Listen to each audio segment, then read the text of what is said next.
let's get real. Failure sucks.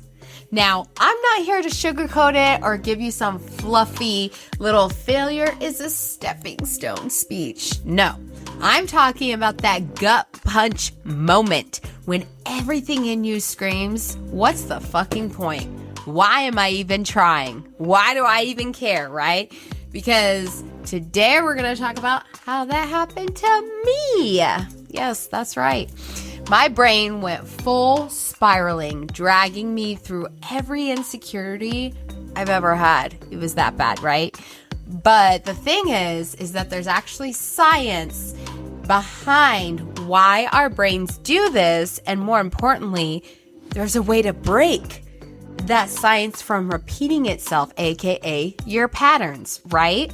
So if you've ever felt like you're good at everything but not good enough at anything, this episode is for you.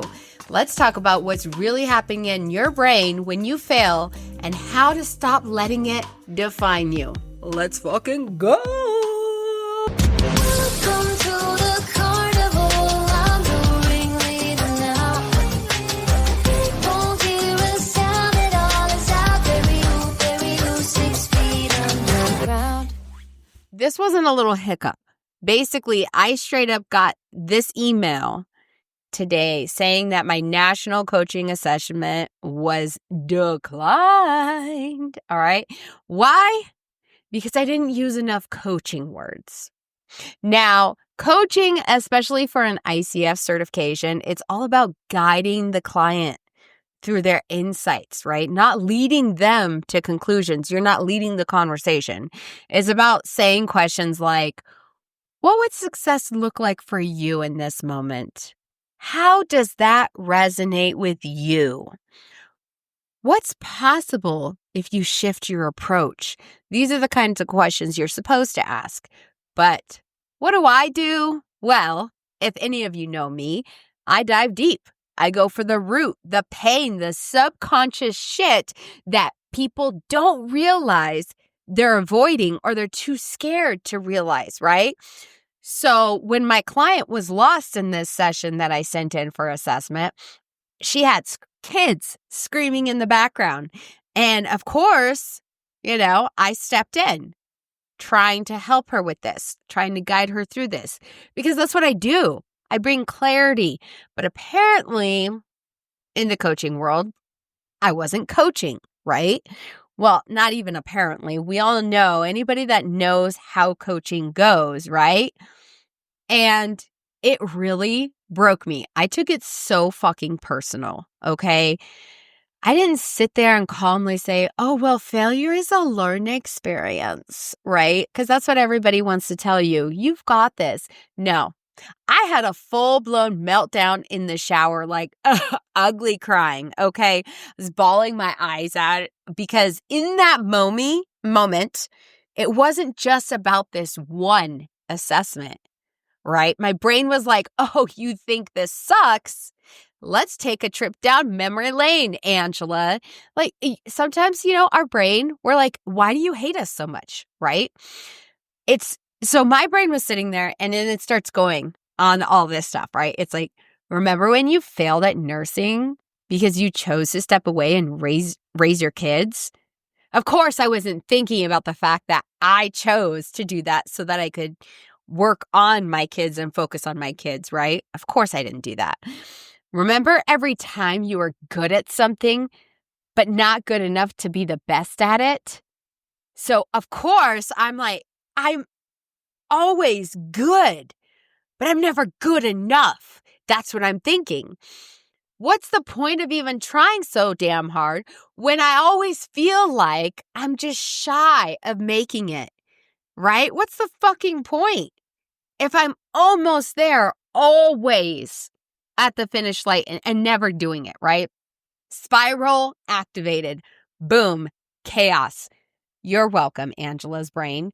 But the thing is I let myself fall apart. But I kept moving, right? Literally, I knew my brain was flooded with cortisol, so I'd let the tears flow. I even tried to stop myself, and I was like, wait, no, Like, I'm fucking hurting right now. Why? Why am I telling myself this, right? And so I said, I have no idea what I'm going to do about this, but I know I'm going to cry. I kept my body moving, hence why I went in the shower, right? I wanted to get those endorphins going. Obviously, I'm not thinking critically, so I'm not like, ooh, I got to move my endorphins. No, I'm just thinking I got to keep going because I can't just sit in this because then I will spiral even worse, right?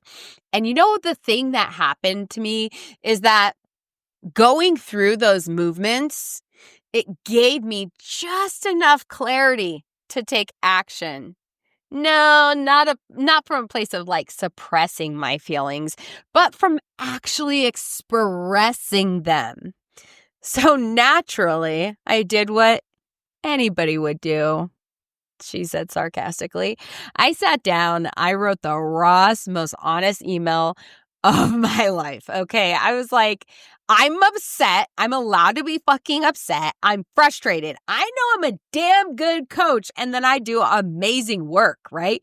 It's ridiculous that this was a fail when I was coaching with kids in the background. In my mind, I'm like, good job, right? So yeah, that's a win because I had that session even though there were chaotic circumstances and I survived. So I'm like, yeah, resiliency. No. Then they called me because I opened up about this and I was like, well, I'm going to be honest with you. I'm fucking pissed, right? And I just went off and I expressed myself. I didn't go from a place of attacking. I expressed my feelings on it. I said, this doesn't make sense to me. I don't understand how I'm defined by this. You know what she told me? She said, that's because it doesn't define you. It was just not necessarily a bad coaching session, but a bad one for a certification, right? Because you want to put your best foot forward. It's like going on a fucking first date. You want to put the best foot forward. If they're judging you, you can't just throw out one and be like, well, the other ones were good, but you can judge me based off of this. No, you can't. No, you can't. You give out mediocre, you're going to receive mediocre, right? So once I actually started talking, I basically hit myself with it. I wasn't wrong for being upset, but I wasn't seeing the full picture. I was so deep in my emotions that I wasn't acknowledging the very valid reason that this session wasn't actually the strongest one to get the assessment for, right? It wasn't about me failing. It was about the thing that I submitted. But my emotions had taken over, right? This wasn't the best representation of my work as a coach, right? It was a hard pill to swallow, but it was the truth. But we want to avoid the actual truth, so we spiral, right? This is why feeling your feelings is non-negotiable. You swallow your feelings or you say, I'm just fine, and you try and push through. No, let those feelings soar so that you can control them more, a little more, a little more. And then you can sit there and have a conversation like I did and say, I'm really upset about this, but not attack them. You're not getting aggressive. You're just saying your frustrations and your way because that's who you are, right? And I even told her afterwards, I was like, at least you always know what to expect from me. Like, you don't have to guess what feelings I'm feeling because I express them to you. And she was like, that is very true. We always know what you're thinking and what your emotions are. Okay. So that's the whole point in this. But here's the thing, right? I wouldn't have gotten clarity if I hadn't let those frustrations actually, I want to say metastasize, but mature. If I didn't let them mature and then send the email, I could have ignored it and been like, I'm not even going to email them back. I'm just going to say, fuck it, right? But if I hadn't allowed that, I wouldn't have gotten clarity in my own mind and I wouldn't had this moment of growth where I was like, oh, actually, not everything is about you, Angela, right? It's just about your session, right? So this is what happens when you look at it from a third eye view, right? You take a step back, you take your emotions out, and let's break down, right, the science for a second. So when you fail, your brain doesn't treat it like, oh, that shit sucks. Let's try again. It treats it like you've been rejected from the tribe and left to die in the wild. That's why it feels so intense. The reason is because your amygdala, the part of your brain responsible for fear and emotional processing, goes into overdrive. It's flooding your system with cortisol and adrenaline. So imagine you have all this adrenaline and cortisol coursing through your veins.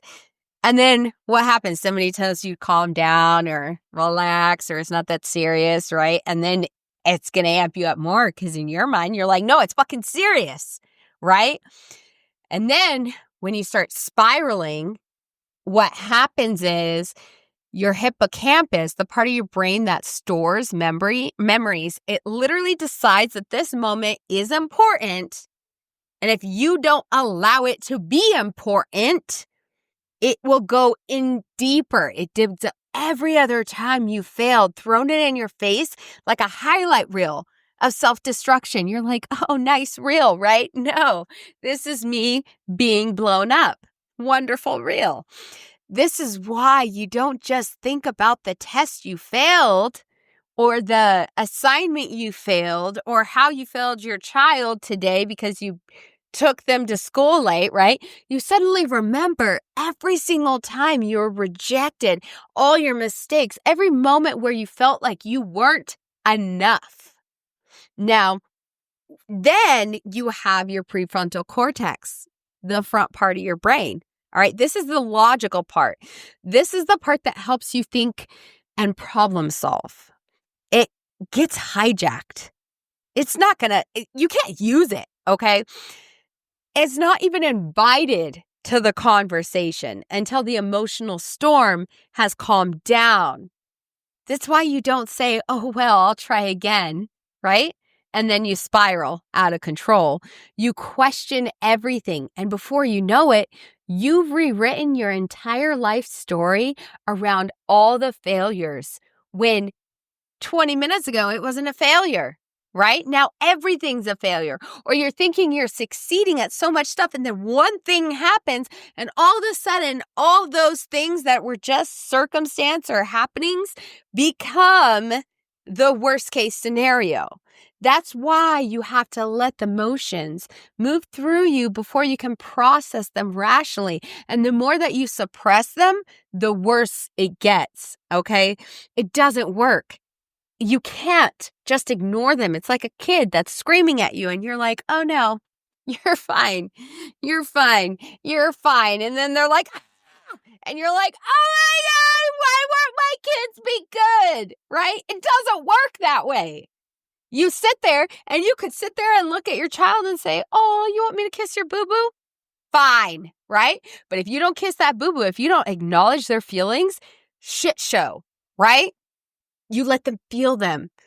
You let yourself feel them. You're moving through them. And then you can step back and analyze them and be okay with it. Because you're like, wow, I am allowed to have emotions, right? That is how you shift out of that spiral. Because the problem is that you're so scared of losing your shit that you lose your shit.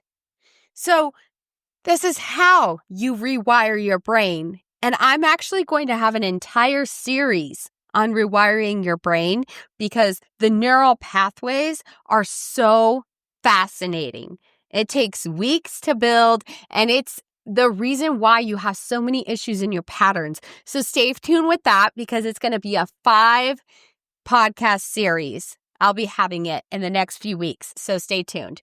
But step 1, I want you to call out the spiral. Literally, fucking say it out loud if you have to, okay? I have to stop. Wait a second. I'm not failing. You say it as hard as you can. Or you say, am I really failing? Is this really the worst case scenario? Get raw with yourself. Are you just being toxic to yourself? When you say these things to yourself, it takes away the power that it has, because then you actually have to hit with the raw truth that the world doesn't revolve around you and your successes. Not everyone's out to get you. A lot of people just don't even give a shit because they're thinking the exact same thing you're thinking. They just don't fucking talk about it, or they can hide it better in front of you, right? Now, just because you fail at one thing doesn't mean you fail at life. Doesn't mean that you failed at that. It means it's a learning experience, right? But you can't learn as a learning experience until you accept that your fucking feelings are hurt. That's it, right? Right. And then you reframe it, okay? Instead of I failed, what did I learn? What can I learn? What do I do about this? Because we can sit there and cry and wallow for the rest of our lives and say, I'm wallowing, fuck off. I'm wallowing for the rest of my life. I'm just a horrible person. But that's not going to do anything. This is going to make you fucking wallow more. Oh my God. And then you're wallowing about wallowing. I'm so horrible. Oh my God, I really am horrible. I can't even get out of this. Pull yourself out of that, right? Pull it out. It stung because it mattered to me. So if it matters to me, get my head out of my ass and figure out how to fucking fix it, right? And then you build a resilient circuit.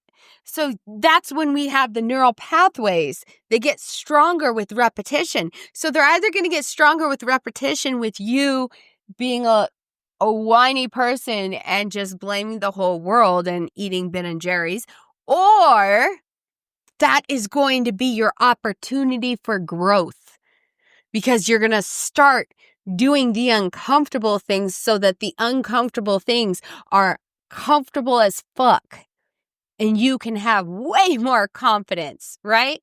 Every rejection is just a redirection. Again, every rejection is just a redirection.